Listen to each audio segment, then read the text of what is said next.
여보, 김치찌개 좀 끓여와요. 고춧가루 많이 넣고, 나 오늘 매운 거 먹고 싶어.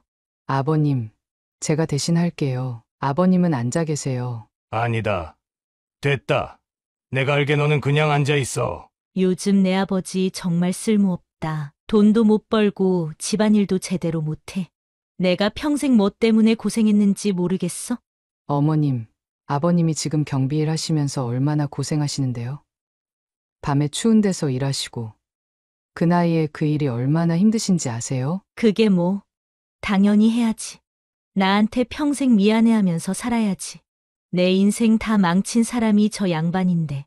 어머니, 아버지한테 제발 그만 함부로 하세요. 아버지가 어머니한테 어떻게 하셨는데 어머니가 아버지를 이렇게 대할 수 있어요? 내 팔자 망친 사람이 이 양반인데. 당연히 평생 나한테 미안해하면서 속죄하고 살아야 하는 거 아니야? 팔자를 망치다니요. 누가 누구 팔자를 망쳤어요? 애초에 어머님이 아버님 아니었으면 그런 호강을 하고 살 수나 있었어요? 그동안 아버님 덕에 편하게 살아놓고 이제 와서 이게 뭐예요? 사연을 듣고 난 후 각자의 의견을 댓글로 남겨주시기 바랍니다. 사소한 댓글이라도 사연자분에게 큰 힘이 될 수 있습니다.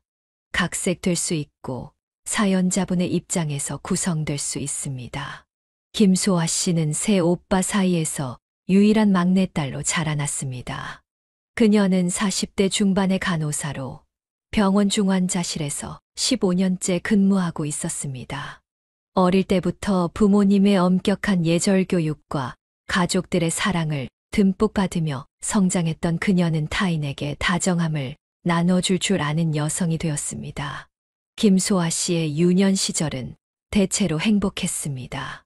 세 오빠들은 그녀를 공주님처럼 대해 주었고 부모님은 늦둥이 딸이라며 각별히 사랑해 주셨습니다.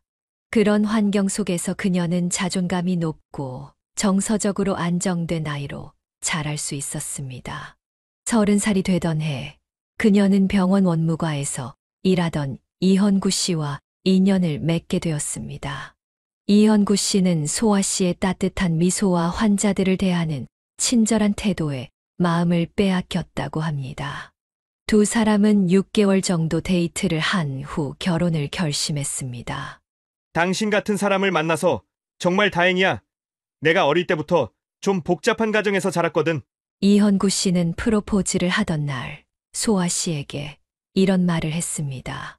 그는 생후 8개월 때 친어머니를, 여인 후 5살 때 아버지가 재혼하여 새어머니 밑에서 자랐다고 했습니다. 처음에는 새어머니가 잘해주었지만 동생들이 태어난 후부터는 미묘한 차별을 겪었다고 합니다. 이 이야기를 들은 소아 씨는 시댁과의 첫 만남을 앞두고 내심 걱정이 되었습니다. 결혼 인사를 드리러 간 날, 소아 씨의 걱정과는 달리 시아버지는 그녀를 너무나 반갑게 맞아주었습니다. 앞으로 우리 형구 잘 부탁하네. 시아버지로서 할 수 있는 건 다 도와줄 테니 둘이 행복하게 살아가게. 시아버지의 말투는 격식 있으면서도 따뜻했습니다. 그는 중견 전자부품 제조업체를 운영하는 성공한 사업가였고, 시어머니는 그 회사에서 회계 담당으로 일하다가 인연이 되어 재혼한 사이였습니다. 시댁은 경제적으로 풍족했고 신혼부부를 위해 아파트 한 채를 선뜻 마련해 주었을 정도였습니다. 처음에는 시어머니도 표면적으로는 소아 씨를 환영하는 태도를 보였습니다. 하지만 뭔가 어색하고 형식적인 느낌이 드는 것을 소아 씨는 놓치지 않았습니다. 그녀는 남편이 왜 어린 시절 외로움을 느꼈는지 그때는 이해하지 못했습니다. 결혼 후 첫 몇 달은 신혼의 달콤함에 빠져 지냈습니다. 시아버지는 항상 소아 씨에게 친절했고 명절이나 가족 모임 때마다 그녀를 위해 특별히 선물을 준비하기도 했습니다. 시어머니와 두 시누이 이윤화, 이은미 씨는 겉으로는 화목한 모습을 보였지만 소아 씨는 그들이 시아버지 앞에서만 행동이 달라진다는 것을 점차 눈치채기 시작했습니다. 우리 아버님 정말 좋으신 분이야. 참 운이 좋았어. 이런 시아버지를 만나서. 소아 씨는 친정 엄마에게 종종 이런 말을 했습니다. 하지만 그녀는 아직 시댁의 진짜 모습을 알지 못했습니다. 시어머니와 시누이들의 숨겨진 속내, 그리고 앞으로 펼쳐질 가족의 비극적인 변화는 그때까지만 해도 상상도 못했습니다. 결혼 생활이 시작되고 몇 개월이 지난 어느 가을밤, 소아 씨는 침대에 누운 채 말이 없는 남편을 발견했습니다. 그날은 시댁에서 저녁 식사를 하고 돌아온 날이었습니다. 그녀는 남편의 손을 꼭 잡고 무슨 일이 있는지 물었습니다. 오늘 어머니가 또 그러셨어. 시누이들 옷은 열심히 고르면서 내 옷은 쳐다보지도 않더라고. 이현구 씨는 무거운 한숨을 내쉬며 오랫동안 묻어두었던 상처를 조금씩 털어놓기 시작했습니다. 그의 친어머니는 그가 생후 8개월일 때 병으로 세상을 떠났고 5살이 되던 해에 아버지가 지금의 시어머니와 재혼했다고 합니다. 처음에는 시어머니가 그를 잘 돌봐주었지만 자신의 친딸인 윤화와 은미가 태어난 후부터는 눈에 띄게 달라졌다고 했습니다.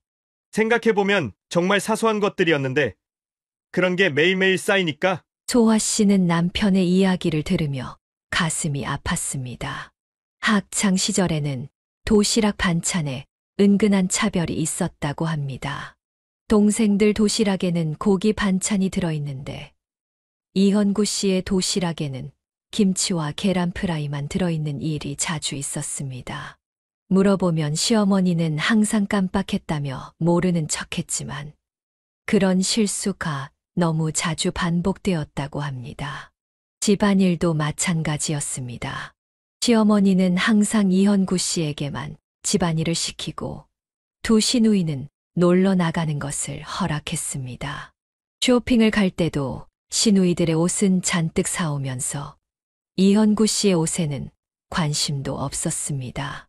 가장 상처받았던 건 내가 4년제 대학에 합격했을 때였어. 동생들은 전문대에 갔는데 어머니가 요즘 대학 나와서 뭐 하냐고 구하셨어. 내 자존심을 완전히 짓밟았지. 이현구 씨의 목소리가 떨렸습니다.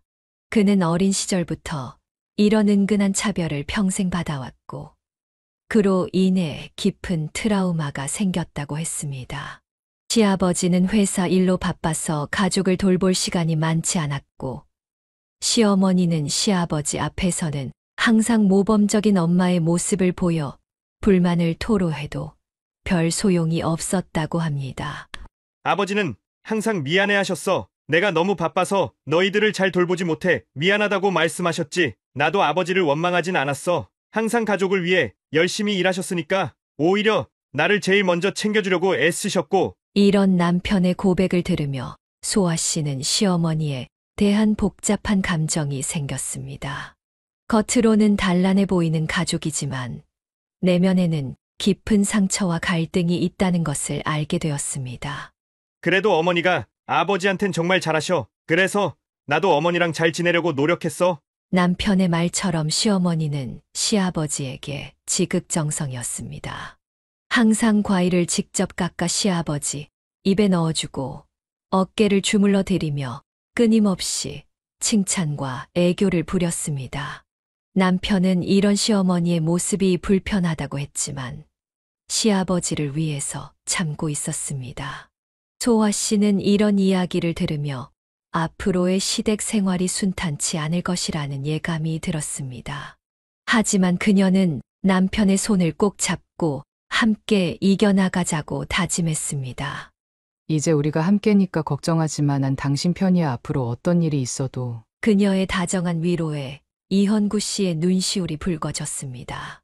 그는 오랫동안 혼자 품어왔던 상처를 처음으로 누군가와 나눌 수 있어 조금은 마음이 가벼워진 것 같았습니다.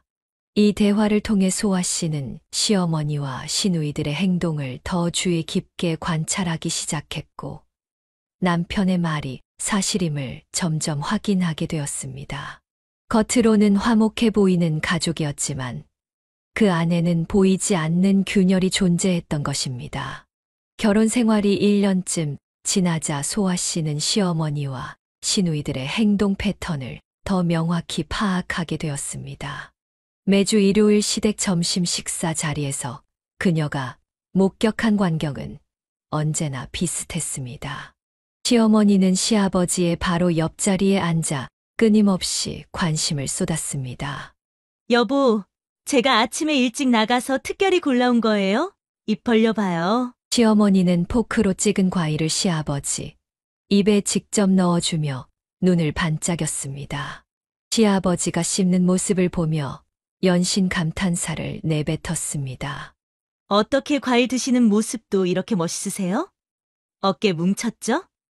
제가 주물러 드릴게요. 이런 모습을 처음 봤을 때는 시어머니가 시아버지를 정말 사랑하는 줄 알았습니다. 하지만 그녀의 행동이 시아버지 앞에서만 달라진다는 점이 수상했습니다.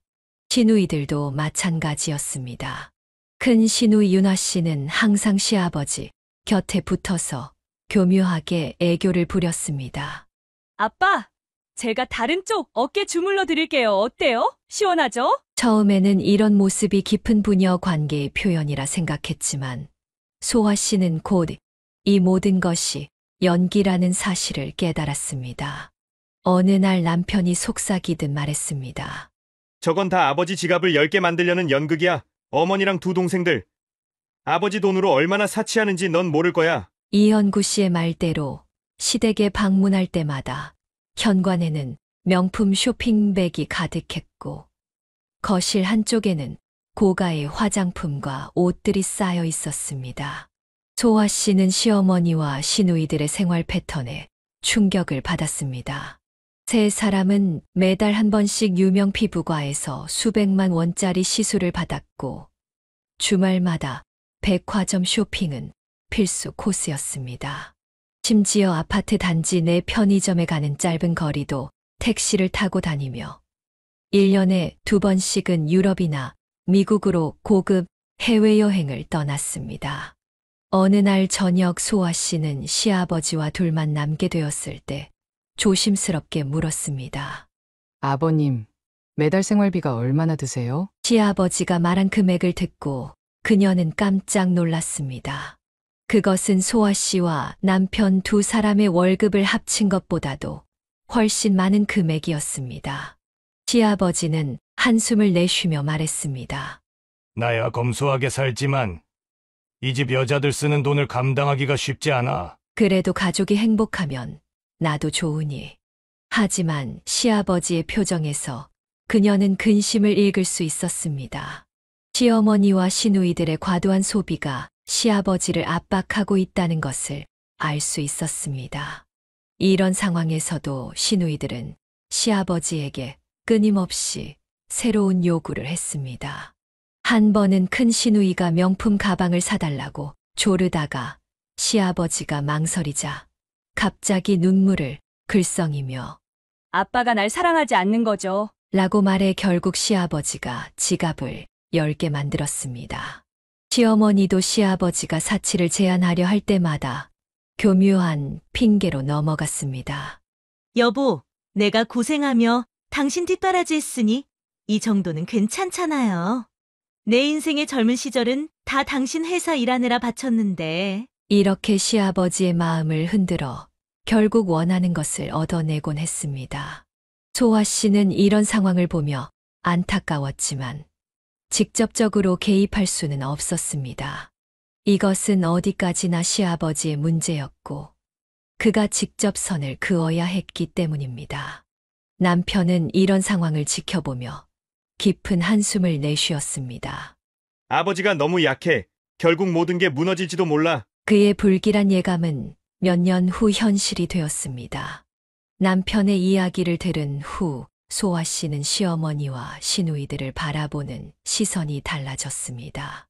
그녀는 이제 그들의 행동 하나하나를 주의 깊게 관찰하기 시작했고 남편이 겪었던 차별이 실제로 존재했음을 확신하게 되었습니다. 시어머니는 남편에게 했던 것처럼 소아 씨에게도 은근슬쩍 일을 시키려 들었습니다. 어느 휴일 소아 씨가 시댁을 방문했을 때였습니다. 시어머니는 다른 가족들이 거실에서 TV를 보고 있는 동안 소아 씨만 부엌으로 불렀습니다. 우리 며느리 음식 솜씨가 어떤지 궁금하네. 여기 재료들 있으니까. 저녁 반찬 좀 만들어 봐. 내가 옆에서 지켜볼게. 시어머니의 말투는 친절한 척했지만 눈빛에는 명령이 담겨 있었습니다. 소아 씨는 잠시 당황했지만 곧 침착하게 대답했습니다. 저도 요리 실력이 별로 없어요. 어머님께서 가르쳐 주시면 같이 해볼까요? 시어머니는 눈썹을 살짝 찌푸리며 말했습니다. 아이고, 난 오늘 좀 피곤해서. 우리 딸들은 원래 부엌일을 잘 못해. 괜히 방해만 될 테니 넌 혼자 해보는 게 좋겠다. 그때 소아 씨는 남편이 겪었던 상황을 떠올렸습니다. 그녀는 미소를 지으며 단호하게 말했습니다. 저도 솔직히 요리에 소질이 없어요. 시누이들도 함께 배우는 게 어떨까요? 같이 하면 더 재밌을 것 같은데요. 시어머니의 표정이 굳어졌습니다. 소아 씨는 주방을 나와 거실의 시누이들을 향해 말했습니다. 우리 다 같이 저녁 준비해 볼까요? 제가 혼자 하려니 좀 부담스러워요. 시누이들은 당황한 표정으로 서로를 쳐다보았습니다. 시어머니가 급히 끼어들었습니다. 아이고, 됐어. 그냥 내가 할게. 다들 쉬고 있어. 소아 씨의 단호한 태도에 시어머니의 계획은 무산되었습니다. 이런 상황이 반복되면서 소아 씨와 시어머니 사이의 긴장은 점점 커졌습니다. 더욱 심각했던 것은 시어머니와 시누이들이 서비스직 종사자들에게 보이는 태도였습니다. 한 번은 가족 모두가 고급 레스토랑에 식사를 하러 갔을 때였습니다. 웨이터가 실수로 와인을 조금 흘렸는데 시어머니가 갑자기 목소리를 높였습니다. 이게 뭐 하는 짓이에요? 이런 비싼 식당에서 일하면서 이것도 제대로 못해요? 매니저 불러요, 당장. 웨이터는 얼굴이 하얗게 변해 연신 사과했습니다. 정말 죄송합니다. 바로 새 냅킨 가져다 드리겠습니다. 소아 씨는 시어머니의 행동에 너무 당황해 잠시 할 말을 잃었습니다. 하지만 곧 용기를 내어 말했습니다. 어머님, 그만하세요. 사람이 실수할 수도 있죠. 이미 사과하셨잖아요. 시어머니는 소아 씨를 노려보며 말했습니다. 너는 왜 내 편을 안 들고 남의 편을 들어? 이게 무슨 서비스인지. 소아 씨는 침착하게 대답했습니다. 편을 드는 게 아니라 그냥 상황을 진정시키려는 거예요. 저분들도 열심히 일하는 분들이고 직업에 귀천이 어디 있어요? 우리가 편하게 식사할 수 있는 것도 저분들 덕분이잖아요. 이 말에 시아버지가 고개를 끄덕이며 지지했습니다. 소화 말이 맞아. 너무 심하게 굴지 말아요. 나가기 전에 저 직원분께 사과 한 번 더 해요. 시어머니는 입술을 깨물며 불만스러운 표정을 지었고 시누이들은 소아 씨를 향해 적대적인 시선을 보냈습니다. 이런 상황이 반복될수록 소아 씨와 시댁 여자들 사이의 갈등은 깊어졌습니다. 이런 갈등 속에서도 시아버지는 항상 소아 씨의 편이었습니다. 한 번은 시어머니와 시누이들이 나간 후 시아버지가 소아 씨를 따로 불러 말했습니다. 항상 가족들의 못난 모습을 보여주게 돼서 미안하구나. 사실 얘 아내가 원래부터 저렇진 않았어. 사모님 소리를 듣고 살다 보니 어느 순간부터 콧대가 높아졌어. 시아버지의 눈에는 깊은 슬픔이 담겨 있었습니다. 그는 계속해서 말했습니다. 소화야, 내 시어머니와 시누이들이 널 못마땅해 하는 것 같아서 내가 정말 마음이 아프다. 내가 대신 사과할게. 소아 씨는 시아버지의 손을 잡고 말했습니다. 아버님, 괜찮아요. 전 그냥 옳다고 생각하는 대로 행동했을 뿐이에요. 아버님은 전혀 사과하실 필요 없어요. 이런 시아버지의 따뜻함 때문에 소아 씨는 시댁의 다른 문제들을 견딜 수 있었습니다. 그녀에게 시아버지는 시댁에서 유일하게 마음을 나눌 수 있는 사람이었고, 그런 시아버지의 지지가 있었기에 소아 씨는 시어머니와의 갈등 속에서도 자신의 원칙을 지킬 수 있었습니다. 하지만 시어머니와 시누이들의 적대감은 점점 커져갔고, 소아 씨가 시댁을 방문할 때마다 불편한 기류가 흘렀습니다. 남편은 이런 상황에 마음이 아팠지만 소아 씨가 자신의 아픔을 이해하고 자신의 편이 되어준다는 사실에 고마움을 느꼈습니다. 고마워. 내 편이 되어줘서.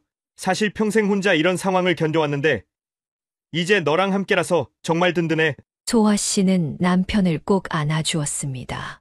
두 사람은 서로에게 의지하며 시댁의 복잡한 상황을 헤쳐나가기로 했습니다. 결혼 10년이 지난 어느 날 소아 씨의 전화기가 울렸습니다. 남편이었습니다. 그의 목소리는 평소와 달리 떨리고 있었습니다. 여보, 큰일이야. 아버지 회사가 파산 직전이래. 지금 내가 시댁으로 가는 중인데 퇴근하면 바로 와줄래? 소아 씨는 퇴근하자마자 시댁으로 향했습니다. 도착했을 때 거실 분위기는 무거웠습니다. 시아버지는 소파에 깊이 파묻혀 창백한 얼굴로 앉아 있었고 남편은 그 옆에서 무언가를 열심히 설명하고 있었습니다. 시어머니와 시누이들은 보이지 않았습니다. 아버님, 저희가 좀 도와드리고 싶어요. 저희 적금도 있고 남편 퇴직금도 만지지 않은 상태라. 소아 씨가 조심스럽게 말을 꺼내자 시아버지는 고개를 강하게 저었습니다.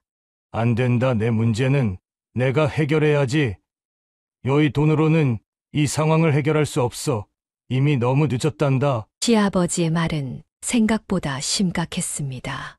나중에 알고 보니 회사는 이미 수억의 빚을 지고 있었고 주요 거래처가 파산하면서 연쇄적으로 부도 위기에 처했다고 합니다. 시아버지는 최대한 버티려고 했지만 결국 모아둔 돈을 모두 쏟아붓고 소유하고 있던 3층짜리 상가 건물까지 팔아야 했습니다. 결국 47평형 대형 아파트에서 25평형 소형 아파트로 이사를 했지만 그마저도 줄도산을 막기에는 역부족이었습니다. 그날 밤 소아 씨와 남편이 시댁 문제를 상의하던 중 갑자기 시댁에서 전화가 왔습니다. 시어머니와 시누이들이 시아버지와 크게 다투고 있다는 것이었습니다. 부부는 서둘러 차를 몰고 시댁으로 향했습니다. 시댁에 도착하니 아수라장이 펼쳐져 있었습니다. 큰 시누이 윤아 씨는 얼굴이 불그락부르락해져서 소리를 지르고 있었습니다. 아빠, 내 결혼은 어떡하라고요? 준혁이네 부모님이 집은 기본으로 해줘야 한다고 했잖아요. 오빠는 집을 해줬으면서 왜 나는 안 돼요? 윤아 씨는 당시 결혼을 앞두고 있었는데 예비 시댁에서 신혼집을 마련해 달라는 요구가 있었던 모양이었습니다. 시아버지는 고개를 떨구고 침묵하고 있었습니다. 그 와중에 막내 시누이 은미 씨도 가세했습니다. 아빠, 내 필라테스 학원은요? 직장까지 그만두고 자격증 따느라 얼마나 고생했는데 이제 어떡해요? 나 계속 남의 학원에서 월급쟁이로 살아야 해요? 은미 씨는 필라테스 강사 자격증을 취득하고 시아버지가 학원을 차려주기로 약속했었던 것 같았습니다. 시아버지는 묵묵히 두 딸의 원망을 듣고만 있었습니다. 가장 충격적인 것은 시어머니의 반응이었습니다. 시어머니는 가장 화가 난 듯했습니다. 당신이 어떻게 이럴 수 있어요? 내 인생 이제 다 망했어. 조심 좀 했어야지. 어쩌자고 그 오래 운영한 회사를 망하게 한 거야? 앞으로 우리 어떻게 살아요? 시어머니의 목소리에는 원망과 분노가 가득했습니다. 소아 씨는 놀랐습니다. 시어머니는 시아버지의 안위를 걱정하는 대신 자신의 미래와 생활 수준 변화를 걱정하고 있었습니다. 소아 씨와 남편은 더 이상 참을 수 없었습니다. 남편이 먼저 나섰습니다. 윤아야, 은미야! 너희들 정신 차려. 지금 아버지가 어떤 상황인데 그런 이기적인 말을 해? 너희 나이가 몇인데 그런 때를 써? 어른처럼 행동해! 소아 씨도 가만히 있지 않았습니다. 어머님, 어떻게 그런 말씀을 하실 수 있어요? 아버님이 평생 어머님을 위해 얼마나 헌신하셨는데요. 운이 없어서 사업이 안 된 거지. 아버님 잘못이 아니잖아요. 지금은 어머님이 아버님을 위로해 드려야 할 때예요. 그러나 세 사람은 이미 자신들의 분노와 상실감에 빠져 있었습니다. 윤아 씨와 은미 씨는 울음을 터뜨렸고 시어머니는 침실로 들어가 문을 쾅 닫아버렸습니다. 가장 가슴 아픈 건 그동안 당당하고 위엄 있던 시아버지의 모습이 완전히 사라지고 눈물을 흘리며 고개를 숙인 채 앉아 계신 모습이었습니다. 남편은 아버지 옆에 앉아 어깨를 감싸 안았습니다. 아버지, 힘내세요. 저희가 있잖아요. 다 잘 될 거예요. 소아 씨는 시아버지 앞에 무릎을 꿇고 앉아 그의 손을 잡았습니다. 시아버지의 손은 차갑고 떨리고 있었습니다. 아버님, 지금은 정말 힘드시겠지만 저희가 항상 곁에 있을게요. 함께 이겨내요. 시아버지의 눈에서 굵은 눈물이 떨어졌습니다. 그는 아무 말도 하지 못하고 고개만 끄덕였습니다. 그날 이후 시어머니와 시누이들의 원망은 계속되었고 시아버지의 모습은 날이 갈수록 초라해져 갔습니다. 소아 씨와 남편은 자주 시댁을 방문하며 시아버지를 위로했지만 시아버지의 상황은 점점 더 악화되고 있었습니다. 그리고 시댁의 분위기는 완전히 달라졌습니다.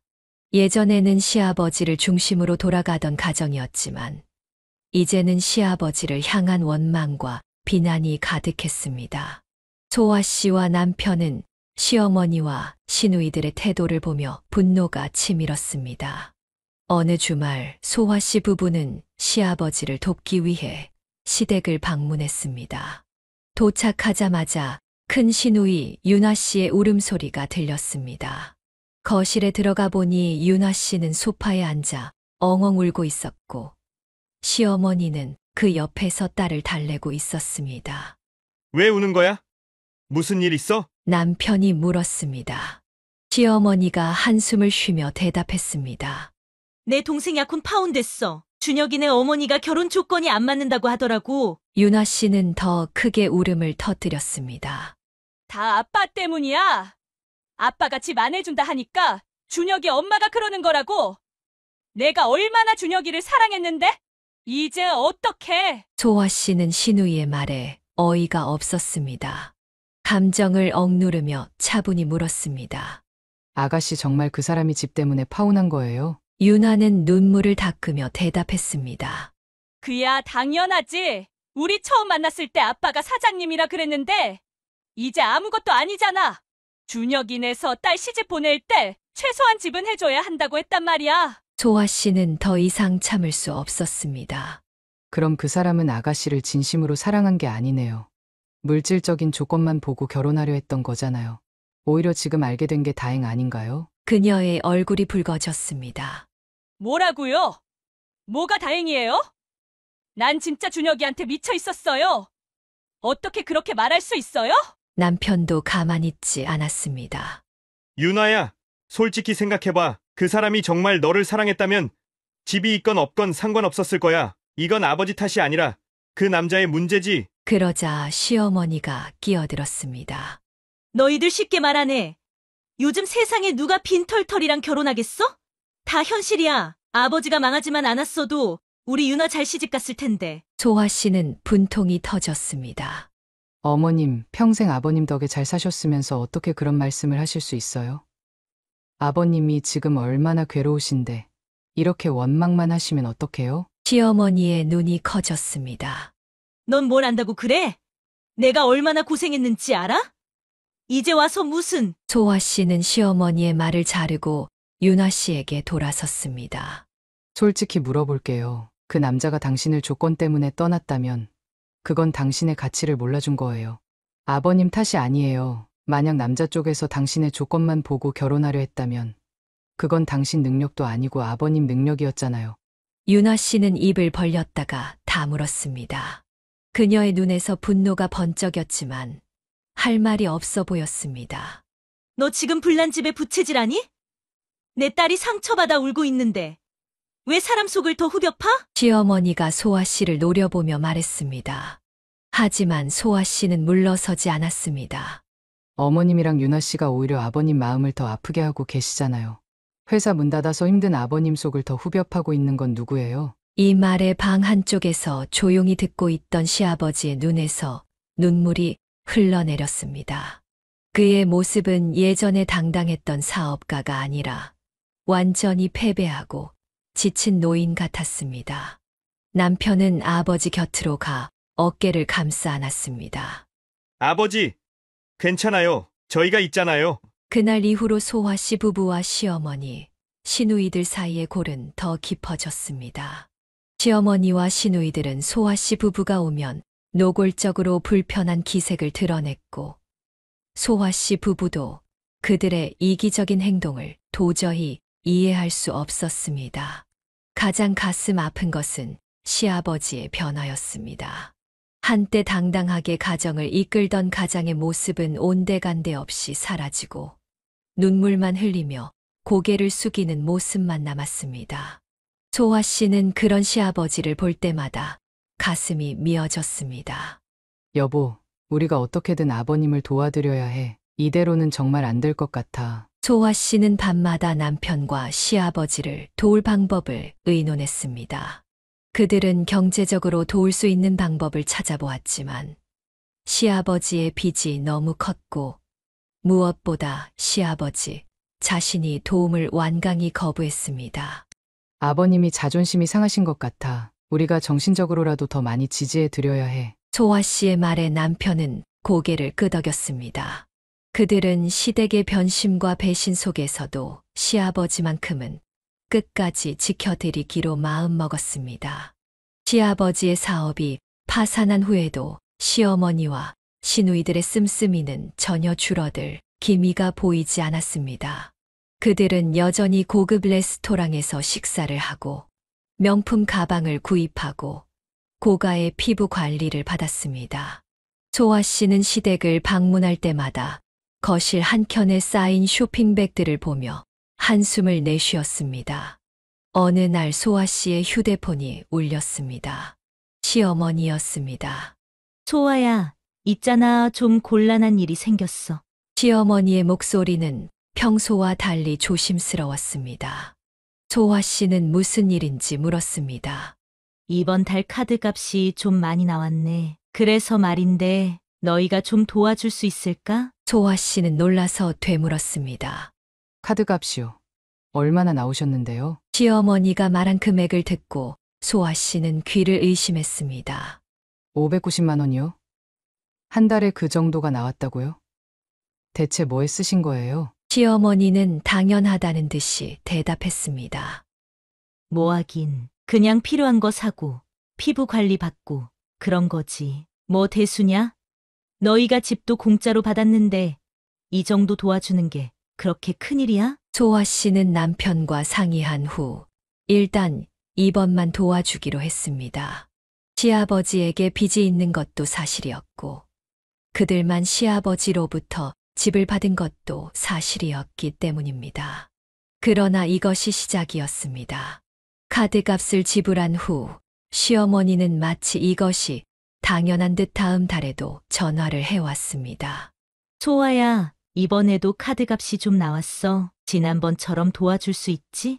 이번에도 비슷한 금액이었습니다.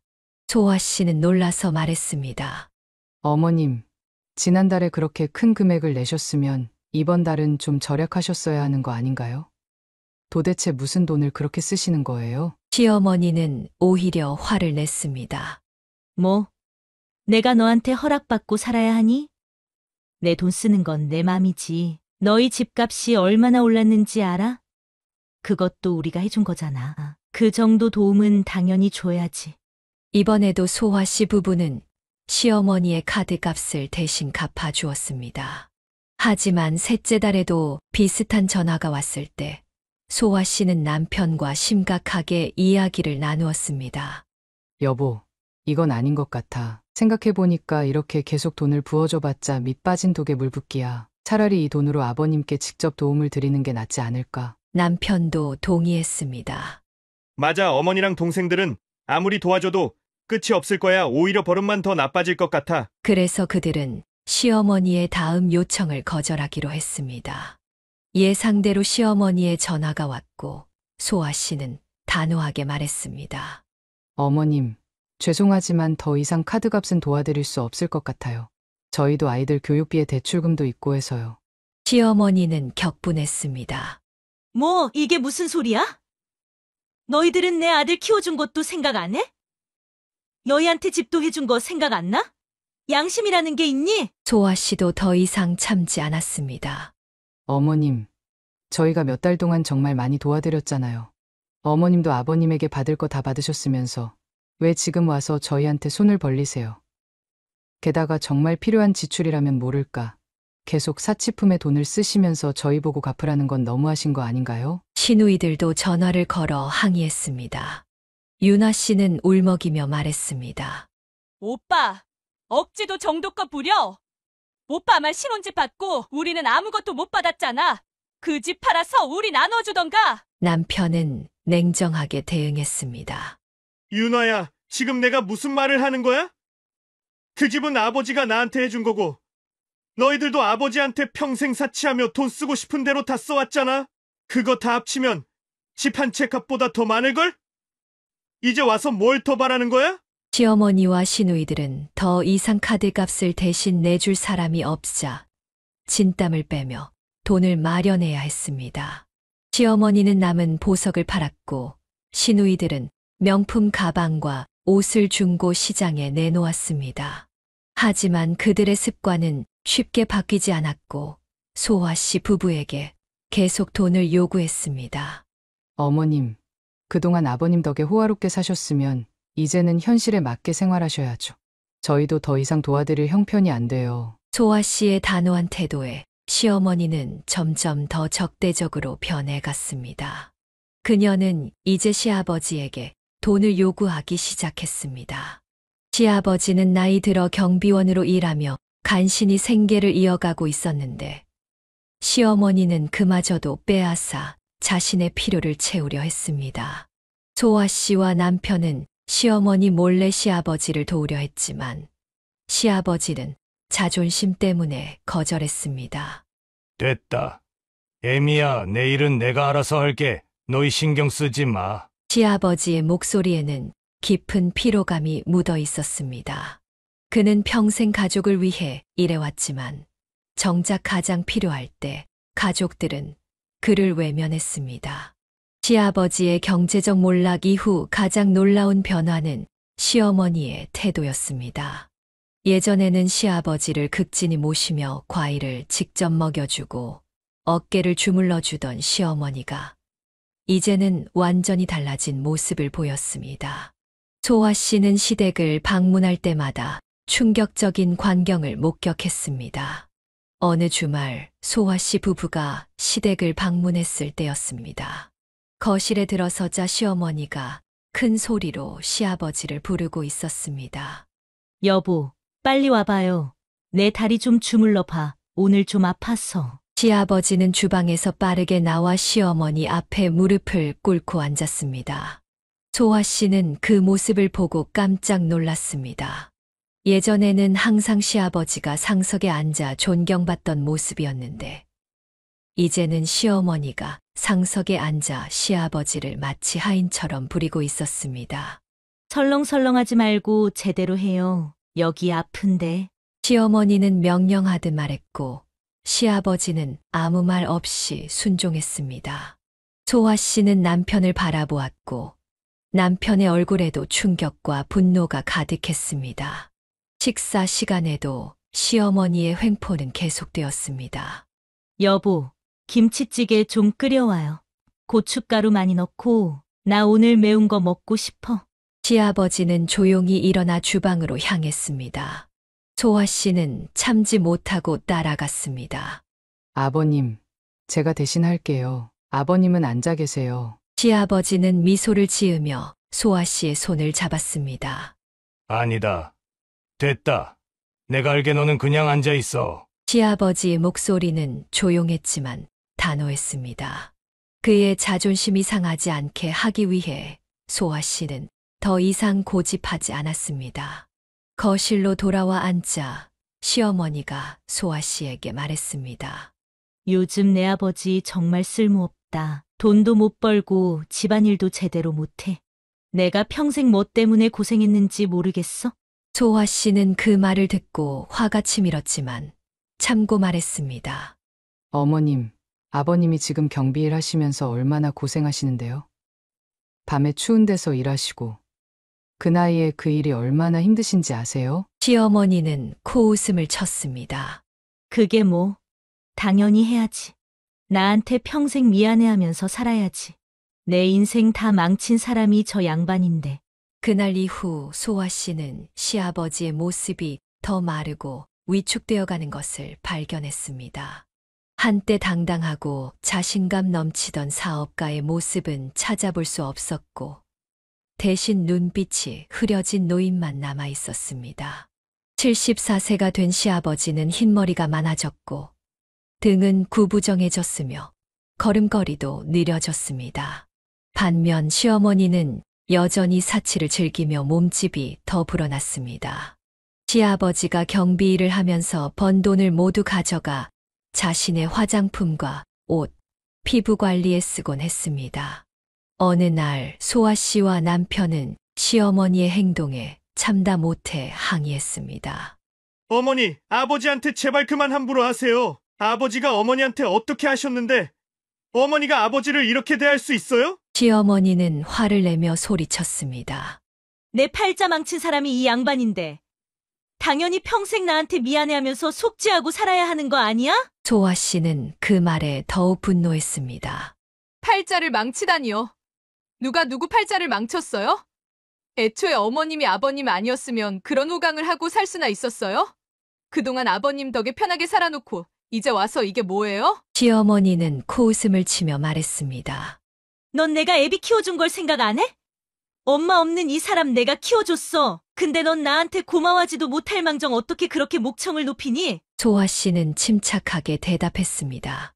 어머님이 남편 키워주신 건 감사해요. 하지만 솔직히 말해서 그렇게 친자식처럼 대해준 것도 아니잖아요. 항상 은근슬쩍 차별하셨다고 남편이 말했어요. 지금 논점을 흐리시는 거예요. 우리가 얘기하는 건 어머님이 아버님을 이렇게 모욕적으로 대하면 안 된다는 거예요. 이런 대화가 오갈 때마다 시아버지는 고개를 숙이고 눈물만 흘렸습니다. 소아 씨와 남편은 시아버지의 그런 모습을 볼 때마다 가슴이 아팠습니다. 시아버지가 망한 후 5년 동안 시어머니는 시아버지를 계속해서 괴롭혔고 시누이들도 시아버지를 완전히 무시했습니다. 소아 씨와 남편은 가능한 한 자주 시댁을 방문하며 시아버지를 위로했지만 그들이 없는 시간에 시아버지가 어떤 대우를 받는지 상상하기 싫었습니다. 소아 씨는 매일 밤 남편과 이야기를 나누었습니다.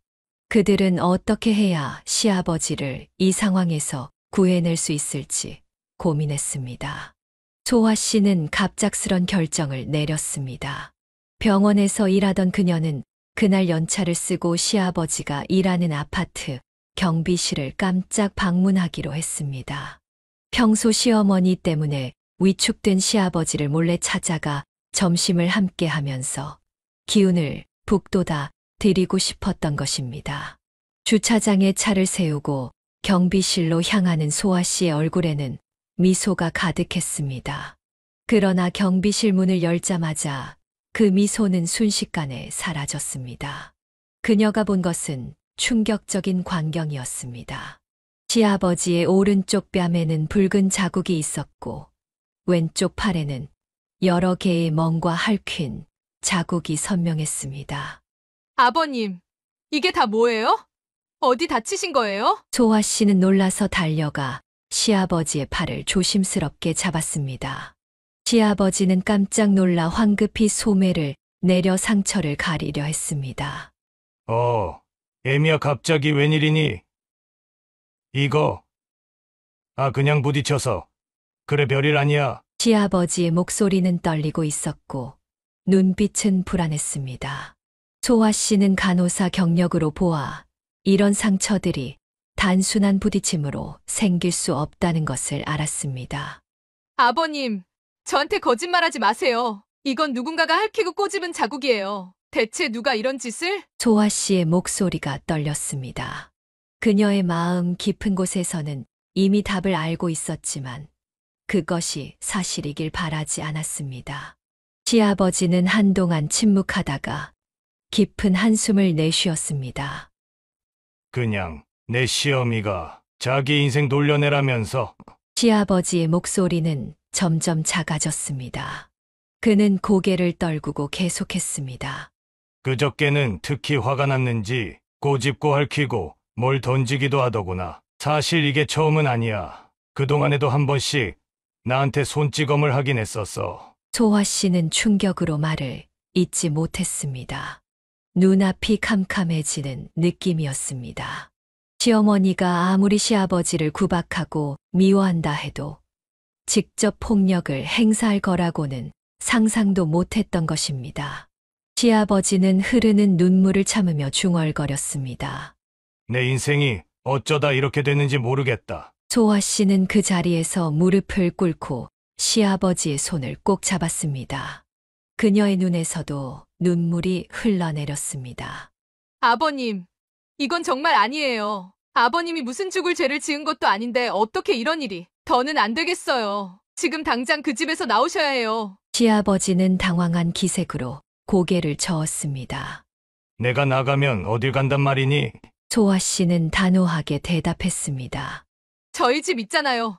저희가 모실게요. 사실 남편과 저도 얼마 전부터 이 문제로 계속 고민하고 있었어요. 아버님을 이대로 두면 안 되겠다 싶어서요. 이미 아이들 방도 하나로 합쳐서 아버님 방까지 준비해놨어요. 시아버지의 눈에 놀라움이 가득했습니다. 정말이냐? 그래도 내가 어떻게 염치 없이 너희들 신세를 지고 살겠니? 소아 씨는 시아버지의 손을 더 꼭 잡았습니다. 아버님, 부모 자식이 같이 사는 게 왜 염치 없는 일이에요? 말도 안 되는 소리 하지 마세요. 지금 당장 저희 집으로 가시는 거예요. 약속하세요. 시아버지의 눈에서 굵은 눈물이 흘러내렸습니다. 약속하마 정말 고맙다. 애미야. 그날 소아 씨는 남편에게 즉시 연락해 상황을 설명했습니다. 남편은 일을 중단하고 바로 달려왔고 시아버지를 그들의 집으로 모셨습니다. 시아버지가 안전하게 소아 씨의 집에 도착한 후 소아 씨와 남편은 시아버지의 짐을 가지러 시댁으로 향했습니다. 시댁에 도착했을 때 시어머니는 놀란 표정으로 그들을 맞았습니다. 뭐야? 너희들이 연락도 없이 이 시간에 웬일이냐? 오라는 이 양반은 왜 퇴근도 안 하고? 소아 씨가 바로 이어 말했습니다. 아버님 제가 저희 집으로 모시고 갔어요. 오늘부터 아버님 저희가 모실 거예요. 시어머니의 얼굴이 순간 굳었다가 곧 분노로 일그러졌습니다. 뭐? 나랑 상의도 없이 나만 쏙 빼고 그 인간만 모시고 살겠다고. 너희 지금 내가 계모라고 차별하는 거야? 소아 씨는 더 이상 참을 수 없었습니다. 그녀는 시어머니를 똑바로 쳐다보며 떨리는 목소리로 말했습니다. 차별당할 짓은 어머님이 먼저 하셨죠. 어머님 아버님한테 이젠 손찌검까지 하셨다면서요? 저 아버님 상처 다 봤어요. 시어머니의 얼굴이 창백해졌습니다. 그녀는 당황한 기색이 역력했지만 곧 방어적인 태도를 취했습니다. 사람이 할 짓이 있고 못할 짓이 있지. 어떻게 아버님한테 그렇게까지 할 수가 있어요? 아버님 덕에 호의호식하고 살았으면서 어떻게 사람이 그러냐고요. 소아 씨의 목소리는 점점 더 커졌습니다. 그런 어머님이랑 아버님을 더 이상 어떻게 한 집에 둬요? 진짜 부끄러운 줄 아세요. 남편도 분노한 목소리로 가세했습니다. 어머니, 그래도 키워주셔서 감사한 은혜 오늘 이 자리에서 어머니가 아버지에게 한 집 똑같이 되짚어 드리지 않는 걸로 대신하겠습니다. 어차피 어머니는 아버지 은혜를 깡그리 잊어버린 죄 평생 달게 받게 되실 거예요. 시어머니는 점점 움츠러들었지만 여전히 반항적인 태도를 보였습니다. 사람이 우라가 치밀어서 부부싸움 좀 한 거 가지고 너희들 진짜 유난인 거 아니야? 소아 씨는 차갑게 대꾸했습니다. 부부싸움이요? 상처난 아버님 팔과 얼굴을 보셨어요? 그게 부부싸움으로 생긴 상처라고 생각하세요? 결국 시어머니는 버티지 못하고 소리쳤습니다. 그래, 그 인간 데려가라. 데려가. 짐도 싹 다 가져가 버려. 남의 자식 키워놔봐야 다 소용없구나. 아이고, 서러워서 원. 소아 씨와 남편은 시어머니의 히스테릭한 반응을 무시하고 시아버지의 짐을 모두 챙겨 집으로 돌아왔습니다. 그날 밤 시아버지는 소아 씨의 집에서 오랜만에 편안한 잠을 이루었고 소아 씨 부부는 이제야 시아버지를 제대로 보호할 수 있게 되었다는 안도감에 가슴을 쓸어내렸습니다. 시아버지를 모신 지 하루가 지난 다음 날 저녁 소아 씨 가족은 화목한 저녁 식사를 마치고 있었습니다. 아이들은 시아버지에게 학교 이야기를 신나게 들려주고 있었고, 시아버지는 오랜만에 편안한 미소를 짓고 있었습니다. 그때 갑자기 초인종이 요란하게 울렸습니다. 인터폰을 확인한 소아 씨는 깜짝 놀랐습니다. 시어머니와 두 시누이가 서 있었던 것입니다. 남편이 문을 열자 세 사람은 기다렸다는 듯이 거칠게 안으로 들어왔습니다. 이게 무슨 일이세요? 소아 씨가 당황한 표정으로 물었습니다. 시어머니는 거실에 앉아 있는 시아버지를 향해 도끼 어린 눈빛을 던지며 말했습니다. 우리 영감 데려가서 좋겠네? 그래, 이혼하자고. 근데 나한테도 줄 거 있어야지. 소아 씨는 어리둥절한 표정으로 되물었습니다. 무슨 말씀이신지. 시어머니는 턱을 치켜들고 오만하게 말했습니다. 이 집 얼마짜리야? 처음엔 3억대였는데 지금은 8억 된 거 알아? 그 절반인 4억은 당연히 내 몫이지. 그 돈 내놓으면 이혼하고 너희 다시는 안 볼게. 방 안이 순간 얼어붙었습니다. 소아 씨와 남편은 황당함에 아무 말도 나오지 않았습니다. 시아버지는 믿을 수 없다는 눈빛으로 시어머니를 쳐다보았습니다. 소아 씨가 정신을 차리고 말했습니다. 어머님은 웬 말도 안 되는 소리예요? 저희 재산이 어머님이랑 무슨 상관인데요? 이거 참 황당하네요. 시어머니는 기세등등하게 외쳤습니다. 뭐가 말도 안 돼? 이 집 누가 해준 건데? 우리 돈으로 산 거잖아. 큰 시누이 윤화도 거들었습니다. 새언니네만 집 받고 우린 아무것도 못 받았어. 그래 놓고 뭐가 불공평하다는 거야? 소아 씨는 냉정하게 대답했습니다. 그건 아버님이 주신 거지 어머님이 주신 게 아니잖아요. 그동안 어머님 세 분이 명품백에 해외여행에 쓴 돈 다 합치면 집값 하나는 훌쩍 넘을 텐데요. 지금 와서 이런 억지를 부리시면 어떡해요? 남편도 단호하게 말했습니다. 더 이상 말하지 마세요. 나가주시면 좋겠어요. 소아 씨가 문 쪽을 가리키며 그들을 내보내려 했을 때 갑자기 뺨에 화끈한 통증이 느껴졌습니다. 시어머니가 그녀의 얼굴을 세게 내리친 것입니다. 지금 저를 때린 거예요? 소아 씨가 충격에 빠져 물었습니다. 시어머니는 오히려 더 큰 목소리로 소리쳤습니다. 그럼 버릇없는 년이 시어미한테 대들어? 더 맞아볼래? 소아 씨는 공포와 분노가 뒤섞인 목소리로 말했습니다. 어머님, 이러시면 나중에 크게 후회하실 겁니다. 시어머니가 비웃듯 말했습니다. 후회. 내가 뭘 어쩔 건데. 뭐 어떻게 할 건데. 그때까지 충격에 빠져 있던 남편이 소아 씨에게 달려와 그녀를 감쌌습니다. 여보, 괜찮아? 어디 많이 아파? 그리고 그 순간 가장 예상치 못한 일이 벌어졌습니다. 조용히 앉아있던 시아버지가 갑자기 일어나 시어머니 앞으로 다가갔습니다. 그의 얼굴은 분노로 일그러져 있었습니다. 이런 미친 여자를 봤나? 시아버지는 시어머니의 뺨을 3번 연속으로 세게 때렸습니다. 시어머니가 당한 것과 같은 방식으로, 그러나 훨씬 더 세게 말입니다. 방 안에 모두가 얼어붙었습니다. 시어머니가 비명을 질렀습니다. 시아버지는 시어머니의 팔을 강하게 잡고 소리쳤습니다. 내가 감히 누굴 때려? 그동안 날 몇 번이나 때렸는데? 내가 널 위해 평생 일해 바쳤는데 이게 내가 할 짓이야? 이제는 내 며느리까지 건드려? 시누이들이 비명을 지르며 시아버지를 말리려 달려들었습니다. 아빠, 미쳤어요? 어떻게 엄마를 때려요? 시아버지는 분노에 차서 계속 소리쳤습니다. 당장 이 집에서 꺼져! 은혜도 모르는 것들! 내가 준 거 다 토해내고 당장 나가! 시누이들은 시아버지를 막으려고 팔을 휘두르며 달려들었습니다. 남편이 재빨리 시누이들을 제지했습니다. 이게 무슨 짓이야. 아버지한테 손댈 생각 마. 그동안 아버지 등골 빼먹고 살았으면 이제 그만해. 은혜를 원수로 갚는 짓 좀 그만해. 시어머니와 시누이들은 쫓겨나지 않겠다며 소파에 드러누우려고 했습니다. 소아 씨는 더 이상 참을 수 없어 휴대폰을 꺼내들었습니다. 경찰에 신고할게요. 불법 침입에 폭행까지. 이젠 법의 심판을 받으세요. 여보세요?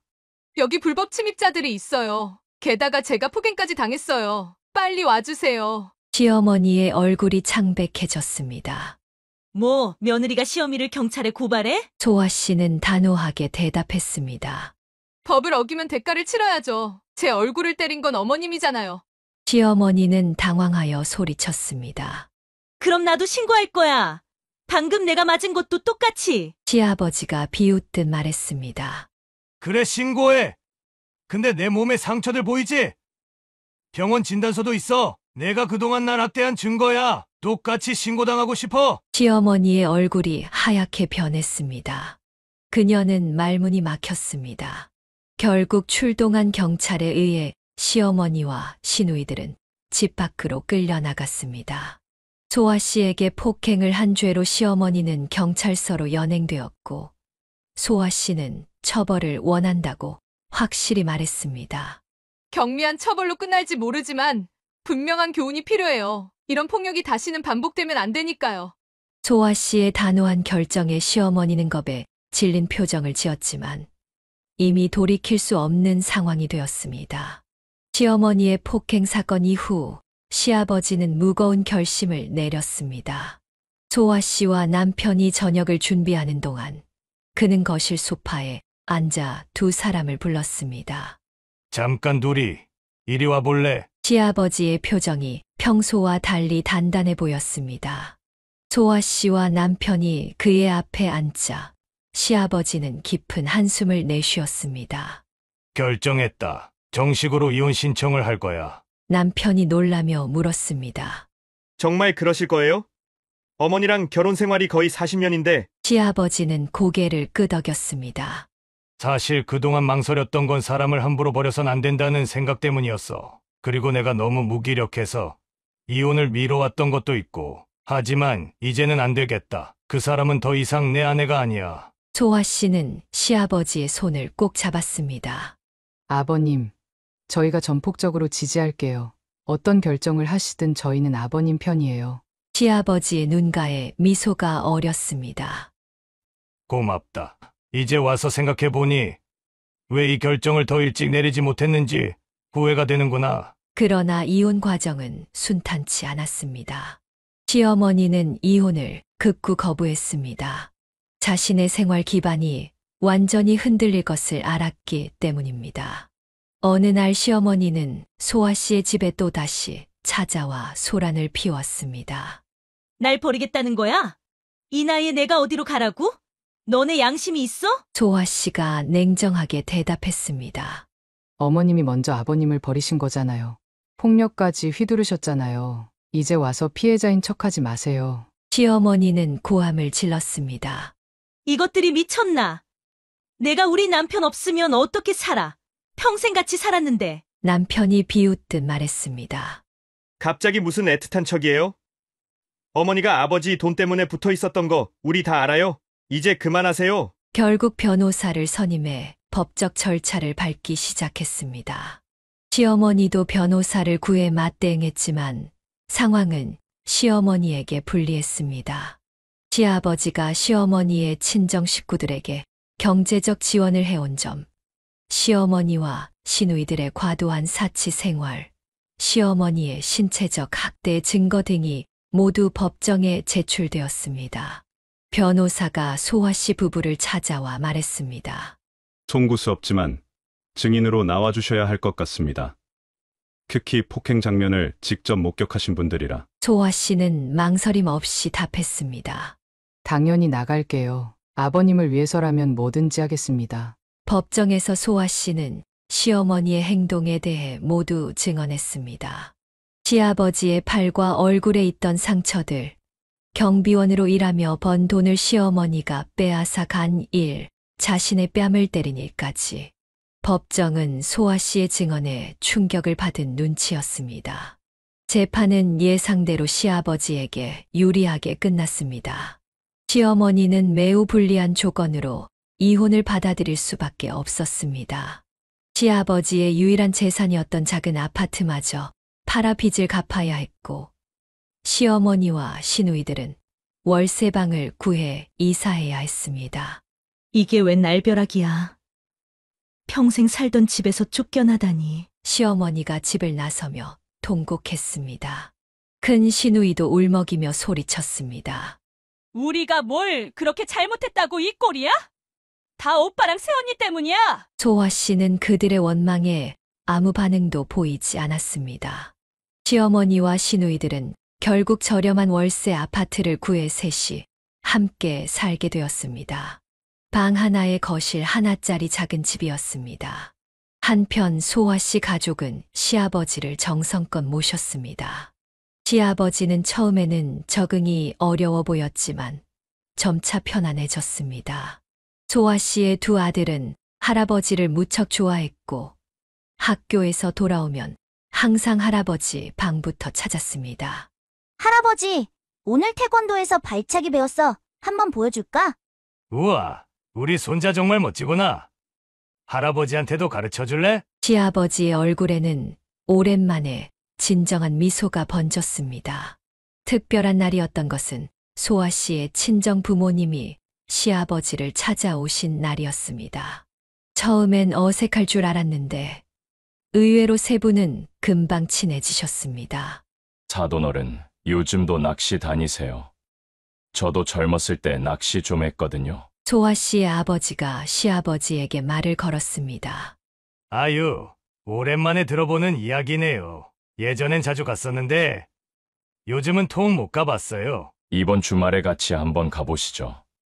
제가 좋은 포인트 알고 있어요. 그날 이후로 두 어르신은 자주 낚시를 함께 다니셨고 가끔은 소주 한 잔을 기울이며 세상 돌아가는 이야기를 나누기도 했습니다. 소아 씨의 어머니도 자주 방문해 손수 만든 반찬을 가져오셨습니다. 사돈어른이 요즘 좀 울적해 보이시네. 이럴 땐 동년배 친구가 필요한 법이야. 우리가 자주 찾아뵈어야겠어. 소아 씨는 친정 부모님의 따뜻함에 감동했고 남편도 깊이 감사했습니다. 장인어른, 장모님께서 이렇게 신경 써주셔서 정말 감사합니다. 아버지가 요즘 많이 밝아지셨어요. 이렇게 새로운 가족 관계가 형성되었고 시아버지는 점차 과거의 상처를 회복해 갔습니다.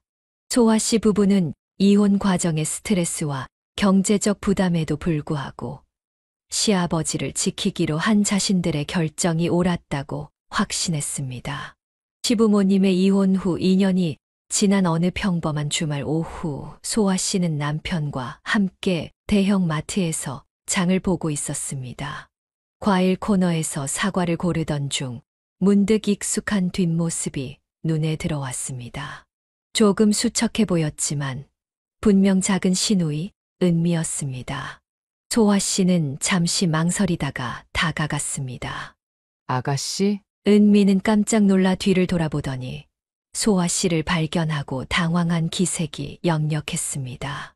한때 고급 브랜드 옷과 가방으로 치장하고 우아한 모습을 뽐내던 그녀는 이제 낡은 청바지에 흔한 티셔츠를 입고 있었습니다.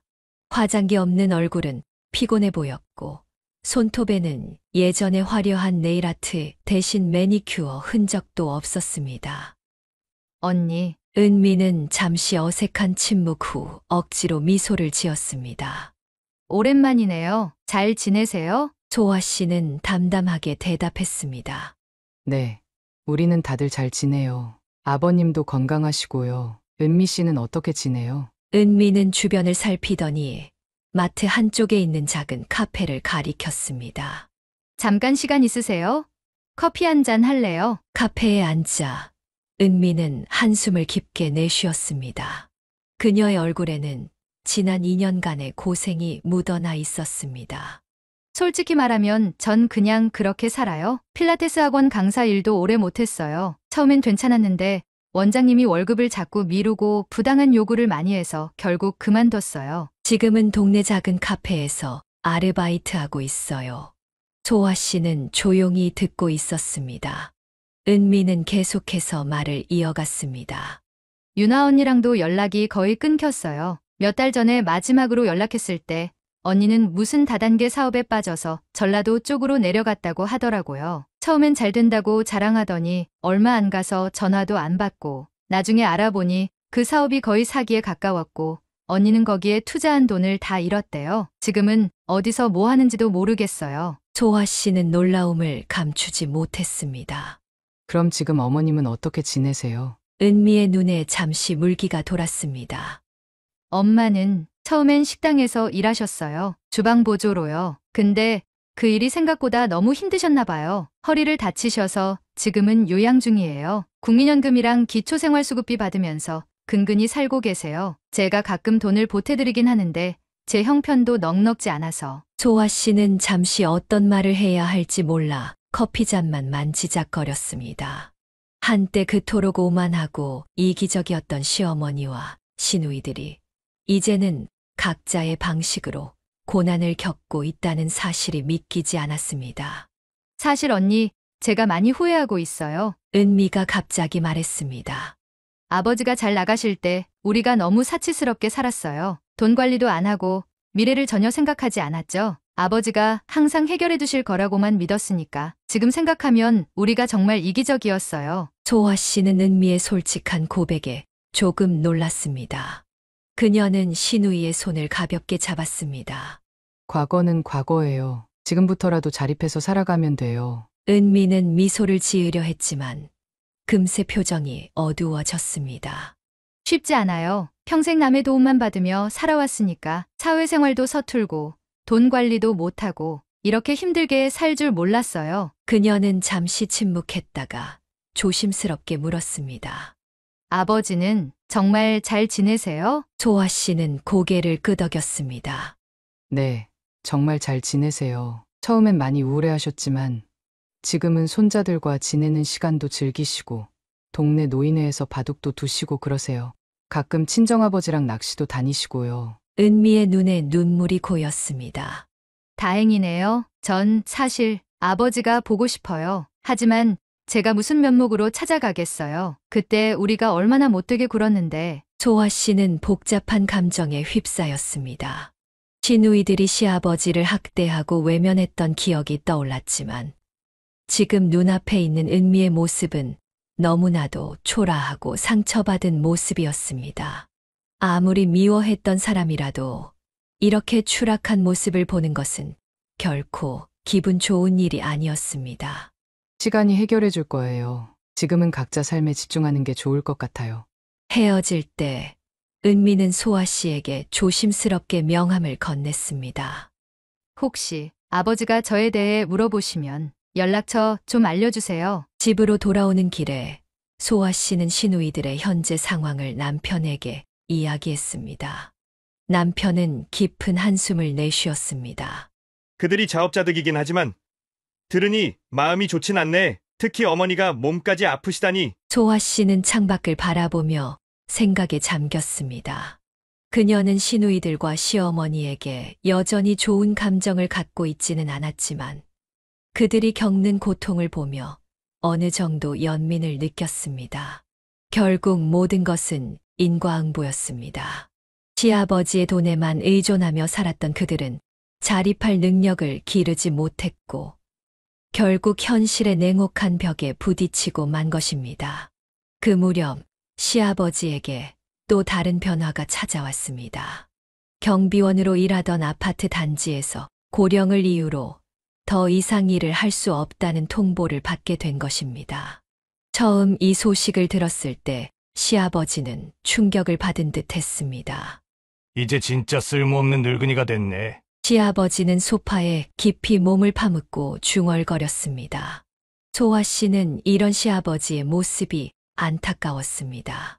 그동안 무엇이든 열심히 일하며 가족을 부양해온 분이 갑자기 일자리를 잃게 되니 자존감에 큰 타격을 입은 것이 분명했습니다.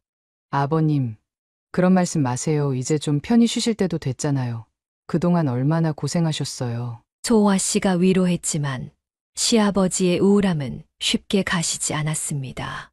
가족들은 모두 시아버지를 돕기 위해 노력했습니다. 남편은 퇴근 후에는 항상 시아버지와 바둑을 두거나 TV를 함께 보며 시간을 보냈고 손자들은 학교에서 있었던 재미있는 이야기들을 신나게 들려주었습니다. 할아버지, 내일 우리 반에서 백일장 있는데 할아버지 이야기록을 쓰려고요. 제가 자랑스러운 우리 할아버지하고요. 어이구, 그렇게 글 쓰면 상 못 받을 텐데. 다른 주제로 쓰렴. 아니에요. 할아버지가 어려운 시간도 잘 이겨내고 지금 우리랑 행복하게 사는 거 진짜 멋진 일이에요. 손자의 순수한 말에 시아버지의 눈가가 붉어졌습니다. 소아 씨도 시아버지를 위한 특별한 방법을 생각해냈습니다. 어느 날 아침 시아버지가 외출 준비를 하고 있을 때였습니다. 아버님, 지갑 좀 보여주세요. 응. 지갑은 왜? 소아 씨는 시아버지의 지갑을 받아들고 몰래 30만 원을 넣은 후 다시 건넸습니다.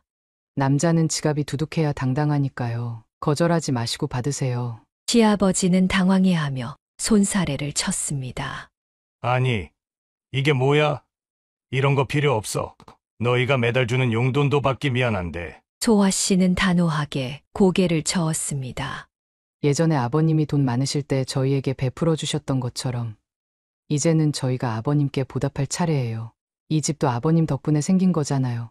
그리고 아버님이 저희 아이들한테 맨날 용돈 주시는 것도 다 알아요. 시아버지의 눈에 눈물이 고였습니다. 그는 소아 씨의 손을 꼭 잡았습니다. 내가 정말 복받은 사람이구나. 이런 며느리를 만나다니. 소아 씨는 가끔 시어머니의 소식을 듣곤 했지만 굳이 만나러 가지는 않았습니다.